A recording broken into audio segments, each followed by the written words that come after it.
नमस्कार, मी दिलीप बंजारा, विभाग नियंत्रक जळगाव। एनसीएमसी कार्ड याची एनसीएमसी कार्डचा जो विषय आहे तो आमच्या एसटी महामंडळ आणि इबिक्स गॅस कंपनी यांच्या मार्फत तो एक संयुक्त प्रकल्प राबविण्यात येत आहे आणि त्यांच्या अंतर्गत आपण त्या एनसीएमसी कार्ड प्रत्येक तालुक्यात, प्रत्येक कंट्रोल पॉइंट, आपल्या जिल्ह्याच्या ठिकाणी एक एजंट नियुक्त करण्यात आलेला आहे आणि त्यांच्या मार्फत ते कार्ड देण्यात येणार आहे।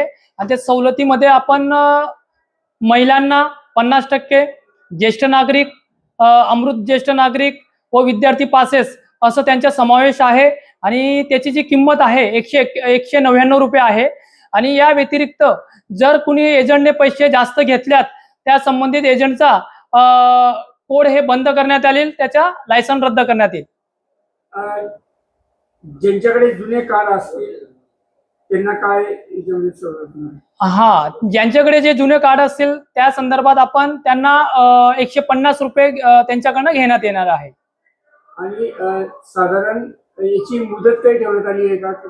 टायमिंग कसं असतं, कधी ते करू शकतो? एनसीएमसी कार्डची जो एजंट मार्फत जो विषय आहे त्यांच्या मार्फत आपण सकाळी 6 तर संध्याकाळी 6 वाजेपर्यंत यांचा टायमिंग ठेवण्यात आलेला आहे। कंट्रोल पॉइंट, डेपो हे सर्व ठिकाणी असे 2 शिफ्ट मध्ये ते लोक काम करणार आहे।